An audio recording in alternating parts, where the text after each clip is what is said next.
तो दोस्तों आज मैं आपके सामने जिस मूवी को एक्सप्लेन करने वाला हूँ उसका नाम है माओरी पॉलीमेरा पार्ट 2। जी हाँ, हाल ही में मैंने इस मूवी का पहला पार्ट एक्सप्लेन किया था, तो इस वीडियो से पहले आप उस एक्सप्लेनेशन को जरूर देख लीजिए, वरना आपको कुछ भी समझ में नहीं आएगा। पहले पार्ट का लिंक आपको डिस्क्रिप्शन के साथ साथ पिन कमेंट में भी मिल जाएगा। दोस्तों IMDb पर इस मूवी की रेटिंग है 7.1, जबकि रोटेन टोमेटोज पर इसको 100% की फ्रेश रेटिंग मिली हुई है। यानी ये मूवी अपने पहले पार्ट के साथ पूरा जस्टिफिकेशन करती है। अब बिना देरी किए शुरू करते हैं आज की ये एक्सप्लेनेशन। लेकिन उससे पहले इस वीडियो को लाइक और चैनल को सब्सक्राइब करना मत भूलना। तो जैसा कि हमने पिछले पार्ट में देखा था, तो शुरू में उसी का एक छोटा सा रिकैप दिखाया जाता है। हम देखते हैं कोमरी नाम के आदमी को, जो एक सीधा और सरल ऑटो ड्राइवर होता है, जो किसी से ना तो लड़ता और ना झगड़ता है।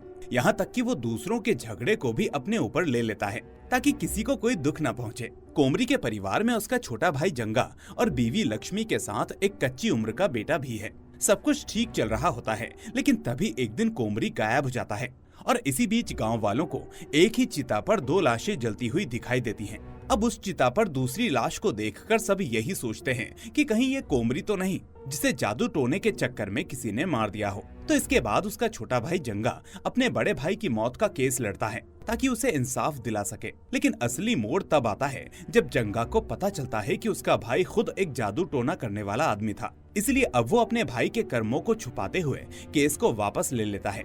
पर तभी कहानी में एक और ट्विस्ट आता है और हम देखते हैं कि कोमरी असल में जिंदा है और केरल में रह रहा है। जिसके बाद जंगा ये प्रण लेता है कि वो अपने भाई को ढूंढकर निकालेगा और यहीं से शुरू होता है इस मूवी का दूसरा पार्ट। तो दूसरा पार्ट उत्तराखंड से शुरू होता है, जहां हम देखते हैं कि एक अघोरी एक लड़के को बताता है कि हमारे देश में सिर्फ कल्चर और हेरिटेज नहीं है, बल्कि इसके अलावा बहुत कुछ और भी है। वो कहता है कि असल में सुश्रुत और चरक नाम के महात्माओं ने सालों पहले मेडिकल साइंस को इन्वेंट कर लिया था। सुश्रुत ऋषि को पूरी दुनिया आज फादर ऑफ सर्जरी और फादर ऑफ प्लास्टिक सर्जरी के नाम से जानती है, जबकि चरक ऋषि ने हजारों साल पहले आयुर्वेद को जन्म दिया था, जिसका प्रचलन आज भी है। यही नहीं, 300 AD में हमारे ऋषियों ने पृथ्वी के 365 दिन के चक्कर को डिस्कवर कर लिया था और साथ में वो प्लेनेटरी पोजीशन सिस्टम भी जान चुके थे। उस जमाने में कई डिवाइसेस ऑलरेडी मौजूद थी, लेकिन फिर वो सारी इन्वेंशंस, नॉलेज और वेल्थ को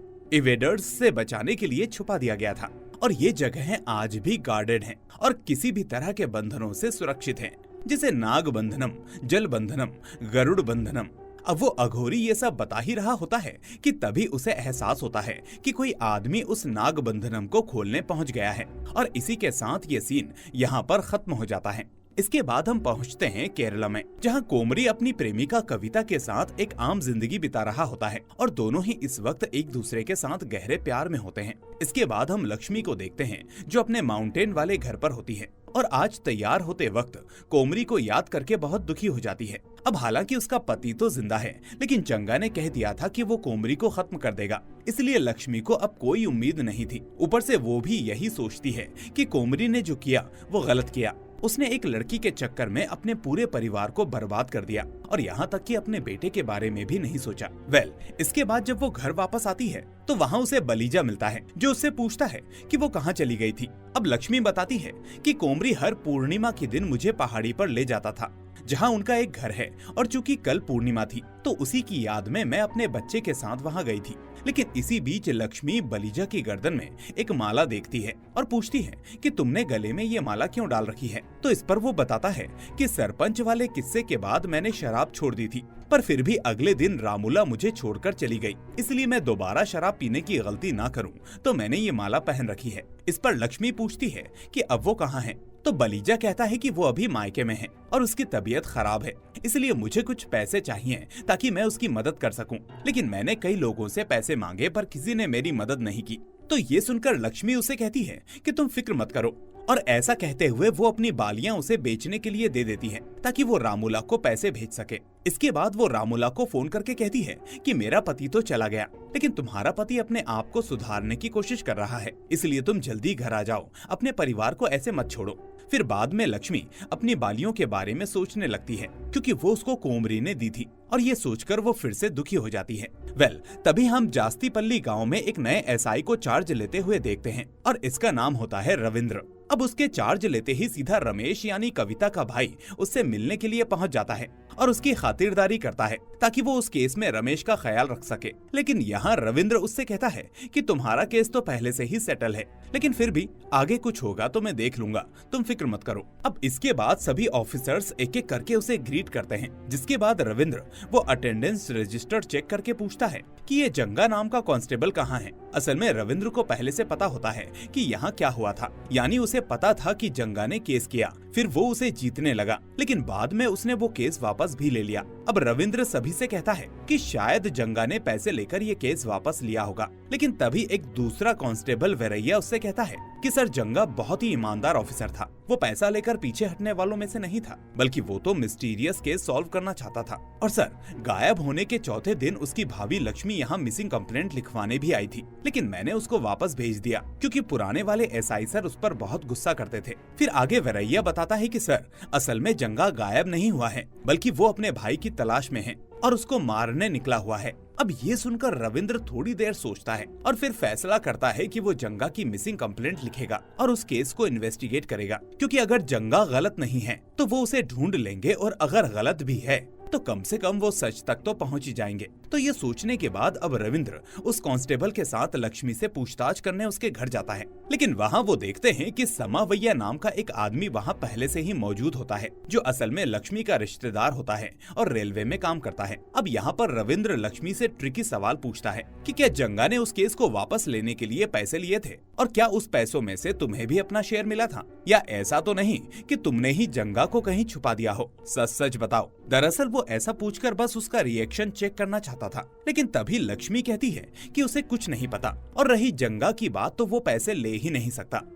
तभी बलीजा वहाँ पर आता है और रविंद्र उससे भी पूछताछ करने लगता है और इसी बीच वो उसका फोन भी चेक करने लगता है। इसके बाद वो दोनों से कहता है कि जब तक ये इन्वेस्टिगेशन पूरी नहीं हो जाती तब तक तुम दोनों कहीं बाहर मत जाना, क्योंकि इस केस में तुम दोनों प्राइम सस्पेक्ट हो। अब रविंद्र उनसे बात कर ही रहा होता है कि तभी उस कांस्टेबल को एक कॉल आता है, जिसे सुनकर रविंद्र उसके साथ फौरन गांव के बाहर मौजूद एक पुराने पद्म स्वामी मंदिर जाता है, जहां पुलिस को एक बॉडी मिली होती है। इसके बाद रविंद्र की ये इन्वेस्टिगेशन भी शुरू हो जाती है।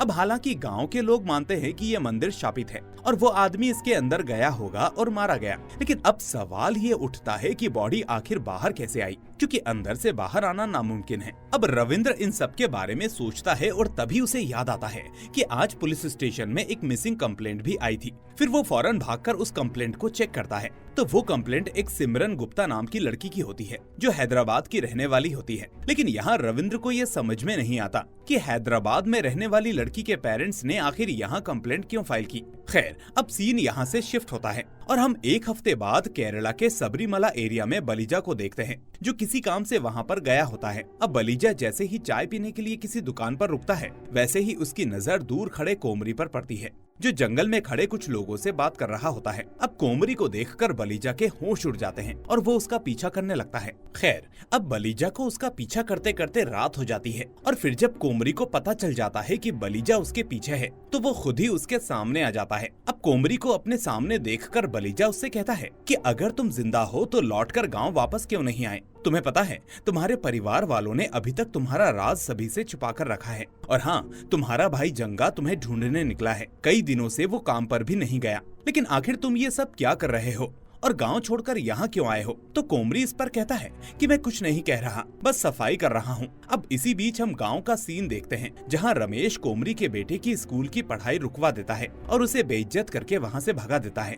अब कोमरी का बेटा अपने घर वापस आता है, जहाँ लक्ष्मी को ये सब देखकर बहुत दुख होता है। अब वो गांव वालों के तानों से तंग आ चुकी थी, इसलिए वो गांव छोड़कर दूसरे गांव में जाने लगती है। हालांकि इस बीच हम बस के अंदर उसके कान में लगी चोट को देखते हैं, जो घर से निकलते वक्त उसके शरीर पर मौजूद नहीं थी। अब सीन यहाँ से शिफ्ट होता है और तभी हम आर्कियोलॉजी डिपार्टमेंट के हेड देव को देखते हैं, जिसका वर्कर प्रकाश उसे बताता है कि सर मैंने 2 महीने पहले जास्तीपल्ली में पद्म स्वामी टेम्पल पर रिसर्च की थी और मुझे लगता है कि वहाँ बहुत सारे राज दफन हैं, इसलिए हमें इस बारे में अपनी रिपोर्ट बनाकर सरकार को दे देनी चाहिए। अब ये सुनकर देव शॉक्ड रह जाता है और फिर वो प्रकाश से कहता है कि तुम अभी किसी को इस बारे में मत बताओ और पहले दुबई घुमाओ। मुझे तुम्हारा काम बहुत पसंद है, इसलिए मैं तुम्हारी दुबई की ट्रिप स्पॉन्सर कर रहा हूँ। ये सुनकर प्रकाश बहुत खुश हो जाता है और इस ट्रिप के लिए हाँ कर देता है। हालांकि तभी हम देखते हैं कि देव दुबई में किसी को प्रकाश की सुपारी दे देता है और उसे खत्म करने के लिए कहता है, जिससे उसकी सेक्रेटरी शॉक्ड हो जाती है।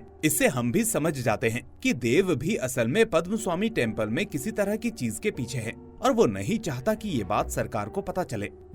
इसके बाद हमें एसआई रविंद्र को दिखाया जाता है, जो पिछले एक हफ्ते से इस केस को सॉल्व करने की कोशिश में लगा हुआ है। अब वो अपने कांस्टेबल वरैया को बताता है कि मैं सिमरन गुप्ता के मिसिंग केस को इन्वेस्टिगेट करने उसके घर हैदराबाद गया था, जहां मुझे कुछ जरूरी बातें पता चली हैं। अब दोस्तों, यहाँ से इस मूवी के तार धीरे धीरे खुलने शुरू हो जाते हैं और ये तार एक दो नहीं बल्कि इतने सारे हैं कि इनको कवर करना भी मुश्किल हो जाए। अब रविंद्र उसे बताता है कि सिमरन गुप्ता इसी गांव में आई थी और वो भी सरपंच की बेटी बनकर। यानी हमने पिछले पार्ट में सरपंच की जिस बेटी को बस से उतरते देखा था, वो उसकी असली बेटी नहीं थी, बल्कि वो सिमरन थी जो हैदराबाद से यहाँ आई थी और यहाँ आकर सरपंच की बेटी बनने का नाटक कर रही थी। और मुझे ये भी पता चला कि उसके कुछ तार यहाँ के पद्मस्वामी टेम्पल से भी जुड़े थे। आगे वो बताता है कि अब हमें ये नहीं पता कि वो जिंदा है या खत्म हो गई, क्योंकि सरपंच जिस दिन मरा था उसी दिन वो हैदराबाद वापस जा रही थी और कोमरी ने अपने ऑटो में उसे पिक किया था, पर उसके बाद वो हैदराबाद पहुंची नहीं। यानी अगर सिमरन खत्म हो चुकी है तो कोमरी ने ही उसे मारा होगा, क्योंकि वो लंबे समय से मिसिंग है। आखिर में रविंद्र कहता है कि सबसे बड़ी बात यह है कि क्या कोमरी ये जानता था कि वो लड़की सरपंच की असली बेटी है या वो नाटक कर रही है। तभी हम दूसरी तरफ कोमरी को देखते हैं, जो बलीजा के साथ पद्मस्वामी टेम्पल के पास इडुक्की इलाके में आता है, जहां वो एक सिद्ध अघोरी तांत्रिक से मिलता है। अब दोस्तों, यहाँ सिद्ध अघोरी तांत्रिक का मतलब होता है कि उसने सारी सिद्धियां प्राप्त कर रखी हैं और उसे बंधन तोड़ने और बाकी रिचुअल्स का पूरा ज्ञान है। अब वो तांत्रिक कोमरी पर एक रिचुअल करता है और साथ में उसे एक बहुत ही डेडली तांत्रिक क्रिया भी सिखाता है, जिसे देखकर वहाँ मौजूद बलीजा कांप उठता है। फिर अगले दिन वो कोमरी से पूछता है कि ये सब क्या है और तुम ये सब क्यों कर रहे हो। तो अब कोमरी यहाँ पर उसे अपना असली मोटिव बताता है, जिसके बाद सीन सीधा फ्लैशबैक में चला जाता है। अब दोस्तों, पिछले पार्ट में मैंने आपको बताया था कि तेलंगाना में एक वक्त पर बहुत ही फेमस फेस्टिवल चल रहा था। तो ये फ्लैशबैक का समय असल में उस फेस्टिवल से 1 महीने पहले का होता है। अब यहाँ हम देखते हैं कि कोमरी को अक्सर अपने सपने में पद्मस्वामी मंदिर दिखाई देता रहता है, जिसमें उसे एक बहुत बड़ा खजाना भी दिखाई देता है, जिसके आसपास बहुत सारे सांप घूम रहे होते हैं। और इसी सपने से डरकर बार बार कोमरी अपनी नींद से जागता रहता है। फिर एक दिन आखिर में वो हड़बड़ाहट में उस मंदिर के पास जाता है, जहाँ उसे काफी अजीब सी हलचल महसूस होती है, जिससे वो और परेशान हो जाता है। अब वो इस बारे में पता करने के लिए अपने अंकल से मिलने जाता है। जी हाँ, वही अंकल जिन्होंने पहले पार्ट में जंगा को फोन करके कोमरी के नक्षत्र ठीक ना होने की बात बताई थी। अब कोमरी अपने अंकल को उन सपनों के बारे में बताता है, तो उसके अंकल कहते हैं कि मुझे इस बारे में पहले से पता है और तुम घबराओ नहीं, ये सब सिर्फ तुम्हारे सपने हैं। लेकिन फिर हम देखते हैं कि अगले ही दिन वो कोमरी को फोन करके अर्जेंट अपने पास बुलाते हैं। फिर जब कोमरी उनके पास जाता है तो वो कहते हैं कि कल तुम्हारी बातों से मुझे तुम्हारे पिता की मृत्यु याद आ गई और ये मंदिर वही है जिसके लिए तुम्हारे पिता ने कई रिचुअल्स और सैक्रिफाइस किए थे।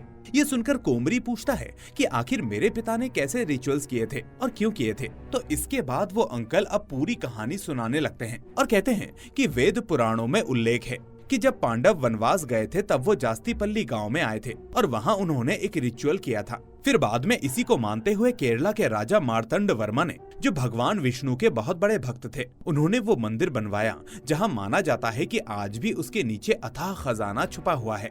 अब अंकल बताते हैं कि मुझे और तुम्हारे पिता को इसकी जानकारी थी और इसी बीच तुम्हारे पिता ने खजाना निकालने की कोशिश भी की, लेकिन वो नाग बंधन नहीं तोड़ पाए और मारे गए। फिर अंकल कहते हैं कि भले ही तुम्हारे पिता इस बारे में बहुत कुछ जानते थे, लेकिन वो तुमको इससे दूर रखना चाहते थे, इसलिए मैंने तुम्हें पढ़ाया, पर कविता के चक्कर में तुमने अपनी पढ़ाई खराब कर ली, इसलिए मैंने तुमको वो तंत्र मंत्र सिखाया। अब हालांकि कोमरी मेहनत कर कर जिंदगी बिताना चाहता था, लेकिन उसके अंकल का कहना था कि मंदिर का उसके सपने में बार बार दिखना यही मतलब है कि वो खजाना असल में उसकी नियति है, क्योंकि अश्लेष नक्षत्र में पैदा होने वाला आदमी ही उस तक पहुंच सकता था और कोमरी भी उसी नक्षत्र में पैदा हुआ है। यानी मंदिर का सपनों में बार बार दिखना यही इशारा करता है कि वही खजाना ला सकता है।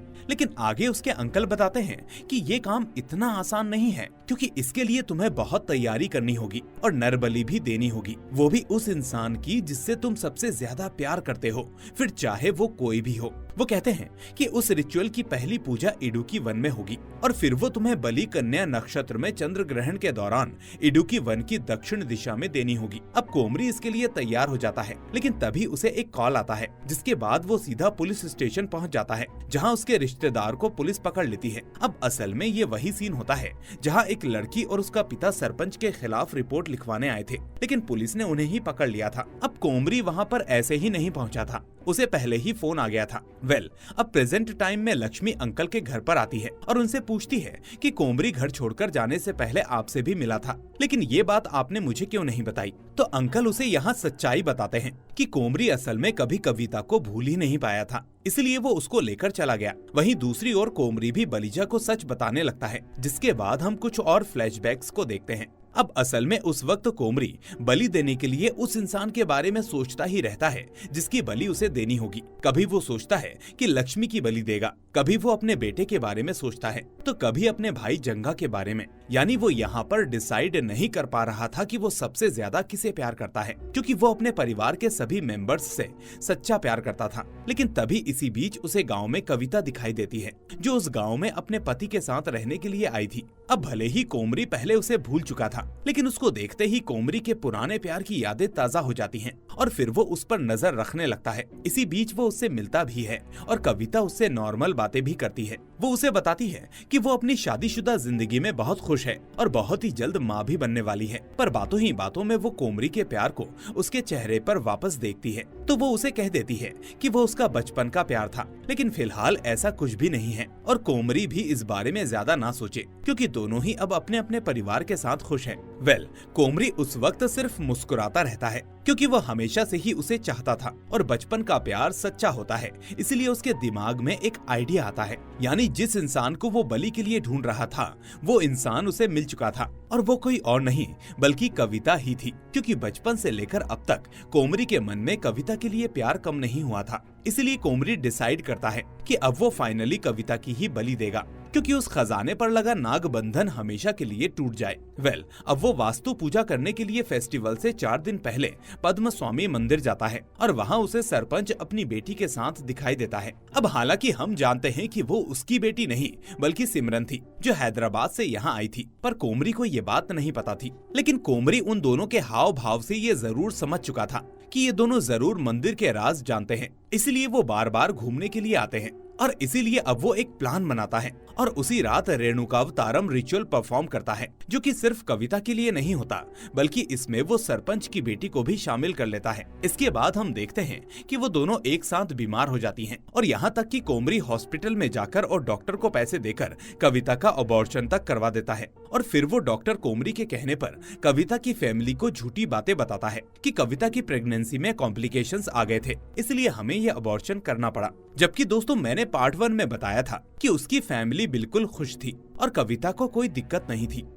अब जैसा कि हम जानते हैं कि रेणुकावतारम के चलते विक्टिम की बॉडी पर रैशेस आ जाते हैं, जिससे उनका चेहरा पहचानना मुश्किल हो जाता है। तो इसी बात का फायदा उठाकर अब कोमरी अपने अगले प्लान को अंजाम देता है। अब उस दिन सिमरन हैदराबाद जाने के चक्कर में एयरपोर्ट जाने के लिए कोमरी के ऑटो में बैठ जाती है, लेकिन कोमरी के रिचुअल के चलते उसकी तबीयत अब ज्यादा खराब होने लगी थी, इसलिए प्लान के मुताबिक अब कोमरी उसे हॉस्पिटल ले जाता है, यानी वो हैदराबाद नहीं जा पाती और फिर वो हॉस्पिटल में सिमरन को कविता से बदल देता है और ऐसे में सिमरन मारी जाती है, जिसे कविता के घर वाले कविता समझकर जला देते हैं। यानी वो चिता असल में सिमरन की थी, ना कि कविता की। लेकिन चूंकि उसने कविता पर भी अपना पहला रिचुअल किया था, इसलिए अब वो उसके ऊपर से रेणुकावतारम हटाता है और इसी तरह ये रिचुअल कुल 2 हिस्सों में होता है। यानी पिछली मूवी में जब वो चिता के सामने गया था, तो वो असल में उस वक्त कविता के ऊपर से रेणुकावतारम हटा रहा था। दरअसल हम देखते हैं कि ये सब खत्म होने पर अंकल उसे बताते हैं कि अब वो सिमरन वाले रेणुकावतारम का आखिरी स्टेप करे और फिर इसके बाद वो अगले दिन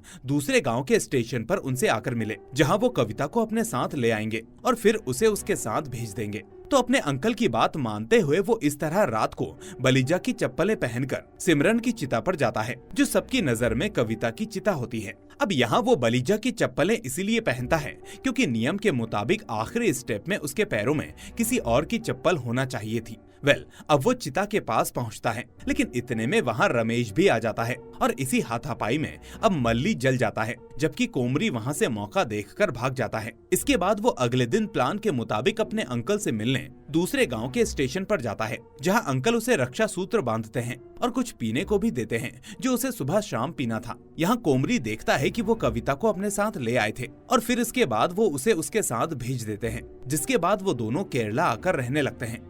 इसके बाद कहानी फिर से प्रेजेंट में आ जाती है, जहाँ हम देव को देखते हैं, जिससे उसकी सेक्रेटरी पूछती है कि सर, आप आखिर उस इतने पुराने मंदिर के पीछे ही क्यों पड़े हैं? ऐसा क्या खास है उसमें? तो इसके बाद देव उसे एक प्रेजेंटेशन दिखाता है, जिसमें उस मंदिर और खजाने के बारे में एक एक चीज दिखाई गई होती है। और दोस्तों, ये असल में वही सीन होता है जो हमने पहले पार्ट की स्टार्टिंग में देखा था। इस तरह उस प्रेजेंटेशन में बताया जाता है कि पद्मस्वामी टेम्पल में ढेर सारा खजाना है, जो कि आसपास के काफी पुराने लोग जानते हैं।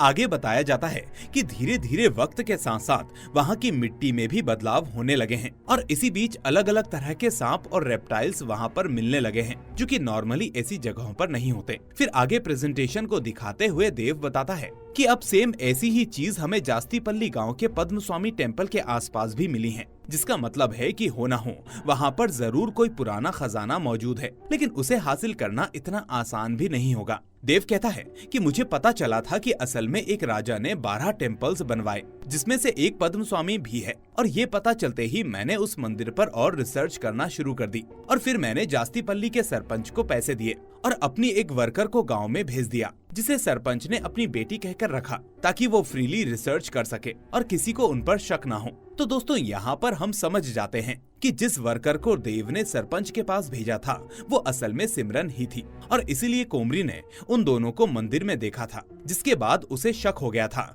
कि ये लोग मंदिर के बारे में जरूर कुछ जानते हैं। खैर, देव बताता है कि इसके बाद एक दिन सरपंच का एक्सीडेंट होता है और वो मर जाता है और फिर सिमरन वहाँ से वापस निकली तो थी, पर वो हैदराबाद कभी नहीं पहुँची।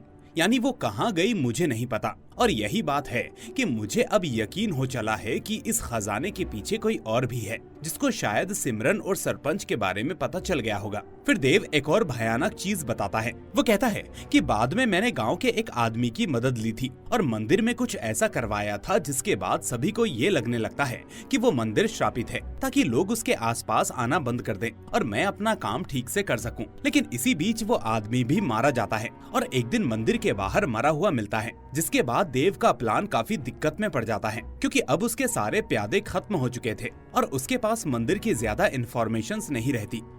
अब हमें पता चलता है कि इसी बीच कोमरी ने कविता के साथ कुछ दिन रहने के बाद उसे भी खत्म कर दिया और उसकी बलि दे दी। इसके बाद उसने उसके खून से रिचुअल पूरा किया, यानी उसने उसके खून को पीकर और उससे नहाकर खुद को शक्तियां दी। खैर, अब यहाँ से मूवी प्रेजेंट में आती है, जहाँ हम देखते हैं एसआई रविंद्र को, जिसे कोमरी की लोकेशन पता चल जाती है, इसलिए वो उसको गिरफ्तार करने पहुँच जाता है। लेकिन कोमरी इतनी आसानी से उसके हाथ नहीं लगने वाला था, इसलिए अब दोनों के बीच हाथापाई होने लगती है और इसी हाथापाई के चलते कोमरी अचानक वहाँ की खाई में गिर जाता है। इसके बाद रविंद्र उसे ढूंढने की बहुत कोशिश करता है, लेकिन कोमरी उसे कहीं नहीं मिलता, जिससे वो और परेशान हो जाता है। इसके बाद वो अपने कांस्टेबल के साथ मिलकर अगली सुबह तक कोमरी को ढूंढता है, लेकिन फिर भी वो उन्हें कहीं नहीं मिलता। और दोस्तों, अब यहाँ आता है कहानी में नया मोड़। अब रविंद्र को समझ में आ जाता है कि अगर इस केस को और ठीक से समझना है तो उसे फौरन कोमरी के अंकल से जाकर मिलना होगा। अब वो उन अंकल से जाकर पूछताछ करता है और यहाँ उसे कुछ ऐसा पता चलता है जिससे उसके होश उड़ जाते हैं। इसके बाद रविंद्र फौरन बलीजा के पास जाता है और उससे कहता है कि असल में कोमरी ने जिसकी बलि दी थी वो कविता थी ही नहीं, बल्कि वो रामुला थी। यानी कि रामुला बलीजा से नाराज होकर अपने मायके नहीं गई थी, बल्कि वो कोमरी के साथ ही रह रही थी। लेकिन अब सवाल ये आता है कि फिर हमको बार बार कविता क्यों नजर आ रही थी? तो इसका रीजन भी अब साफ हो जाता है। असल में उस रात जो रेणुकावतारम का रिचुअल चल रहा था, उसमें अचानक एक पल के लिए विघ्न ढल गया था, जिसके चलते कविता की जान चली गई थी। लेकिन कोमरी उस वक्त अपनी साधना में पूरी तरह से लीन था, जिसके चलते उसके अंकल ने उसको कुछ नहीं बताया और उल्टा कविता की बॉडी वहाँ से छुपा दी ताकि कोमरी की साधना भंग ना हो। और फिर उसके बाद उन्होंने कविता की जगह पर रामुला को बिठा दिया था। अब रामुला की बात करें तो हमें यहाँ उसका एक फ्लैशबैक दिखाया जाता है, जहाँ हमें पता चलता है कि रामुला असल में उनके ही रिश्तेदार की बेटी थी, जिसे वो पहले से जानते थे। लेकिन वो बचपन से ही कुछ मेंटली अनस्टेबल थी, जिस वजह से उसे मेंटल हॉस्पिटल में रखा गया था। लेकिन इसी बीच जब उसने कोमरी को देखा तो वो उसे चाहने लगी, जिसके बाद अंकल ने रामुला से वादा कर लिया कि वो उसे एक दिन कोमरी से मिला देंगे। और फिर जब वक्त बीत गया और सब बड़े हो गए तो इसी बीच रामुला बलीजा से शादी करके कोमरी की पड़ोसन बन गई। फिर इसके बाद जब रिचुअल के दौरान कविता मारी गई तो अंकल ने रामुला को कविता की जगह भेज दिया। अब दोस्तों, आपको याद होगा कि अंकल ने रेलवे स्टेशन पर कोमरी को एक रक्षा सूत्र बांधा था और पीने के लिए किसी तरह का जल दिया था। तो वो असल में कोई रक्षा सूत्र नहीं, बल्कि वो उसके वशीकरण के लिए था, ताकि उसे रामुला की शक्ल में कविता दिखे। कोमरी और उसकी कहानी के पर्सपेक्टिव से दिखाई थी, इसलिए हमें भी धोखे में रखा गया, जैसे भाई हमने भी वो वशीकरण वाला जल पी लिया हो। खैर, उसके बाद ये दोनों यानी कोमरी और रामुला कहाँ गए और क्या क्या हुआ वो सब हम जानते हैं। फिर हम देखते हैं कि इसके बाद सेम टाइम पर एसआई रविंद्र सिमरन की दोस्त से पूछताछ करके मंदिर के बारे में सारी चीजें पता कर लेता है। यानी कि कोमरी के साथ केरला जाने के लिए जो लड़की अगले दिन गांव के स्टॉप पर आई थी वो कोई और नहीं बल्कि रामुला थी। असल में वो कभी अपने मायके नहीं गई, बल्कि वो कोमरी के साथ ही थी, जिसकी बलि वो पहले ही दे चुका है। यानी अब कविता भी खत्म हो गई, सिमरन भी खत्म हो गई और रामुला भी नहीं बची। तभी हम कोमरी को देखते हैं जो खाई में गिरने से बच गया था और इसके बाद वो उस पद्म स्वामी मंदिर में जा रहा होता है। वहाँ पहुंचकर वो अपना रिचुअल करने लगता है, जिसके बाद उसके पास ढेर सारे नाग आ जाते हैं और उस पर हमला करने की कोशिश करते हैं। पर हम देखते हैं कि वो नाग उसका कुछ नहीं बिगाड़ पाते, क्योंकि कोमरी ने वो बलि देकर अपना रिचुअल पूरा कर लिया था, जिसके बाद वो सिद्ध होकर वहाँ गया था। और इसके अलावा वो खास नक्षत्रों में भी पैदा हुआ था, जिसके चलते वो उस नाग बंधन को तोड़ देता है। इसके बाद अब वो मशाल जलाकर मंदिर के गर्भगृह में जाता है। लेकिन यहाँ वो कुछ ऐसा शॉकिंग देखता है जिससे उसके ही होश उड़ जाते हैं और फिर ये सीन यहीं पर कट हो जाता है।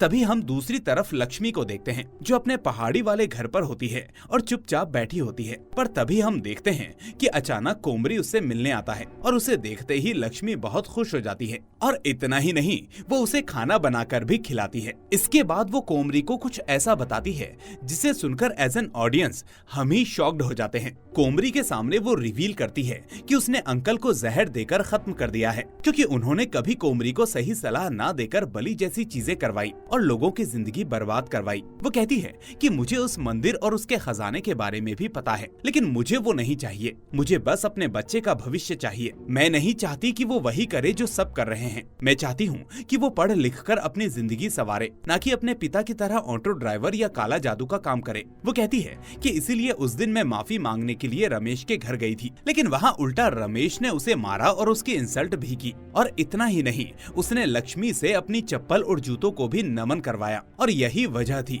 कि उसके कान पर चोट लग गई थी। दोस्तों, आपको याद होगा कि मैंने बताया था कि जब वो अपने बेटे के साथ दूसरे गांव में जा रही थी, लेकिन इस बीच उसके कान में चोट लगी हुई थी, तो वो चोट उसको ऐसे ही लगी थी।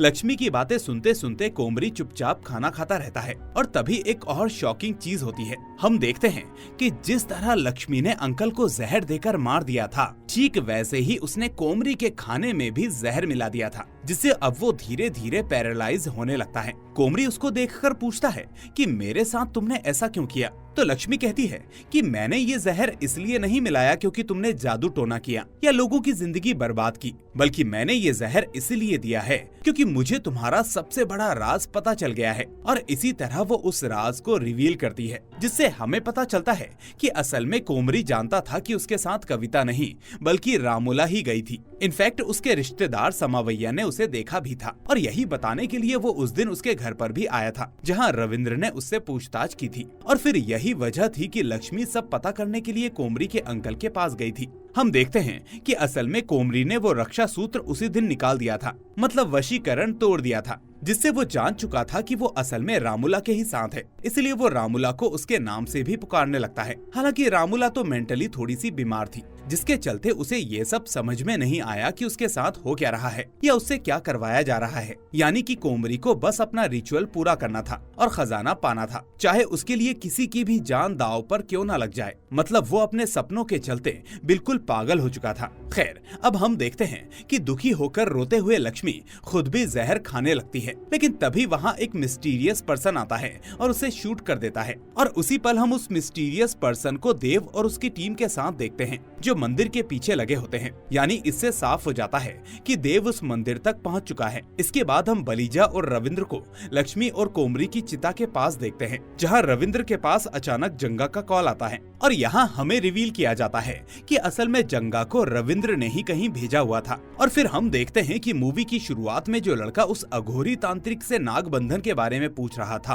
और उसको तोड़ने के बारे में पूछ रहा था, वो असल में कोई और नहीं बल्कि जंगा ही था। और इसी के साथ ये मूवी यहीं पर दी एंड हो जाती है और बहुत सारे सवालों को पीछे छोड़ जाती है। शायद पहले पार्ट से भी ज्यादा सवाल इस पार्ट में खड़े हो जाते हैं, जैसे कोमरी को रामुला के बारे में कैसे पता था, वो आदमी मंदिर के बाहर कैसे मरा था जिसको देव ने भेजा था, भाई उसे किसने मारा, और आखिर जंगा कहाँ गया हुआ था, और इस सब में रविंद्र का क्या हाथ था, और क्या वो जंगा के बारे में पहले से जानता था, उसने उसे वहाँ क्यों भेजा था। इसके अलावा वो मिस्टीरियस पर्सन और देव की टीम आगे क्या करेगी, और वो मिस्टीरियस पर्सन आखिर है कौन। साथ ही मंदिर के अंदर ऐसे कौन कौन से राज दफन हैं जो अभी तक सामने नहीं आए। और सबसे बड़ा सवाल, आखिर कोमरी बिना खजाना लिए वहाँ से क्यों वापस आया, वो भी लक्ष्मी के पास ही क्यों, और आखिर उसने मंदिर के गर्भगृह में ऐसा क्या देखा जिससे वो शॉक्ड हो गया। और इन सभी सवालों के जवाब हमें पार्ट 3 में मिलेंगे। अब दोस्तों पार्ट 3 की बात करें तो उसका प्रोडक्शन का काम पूरा हो चुका है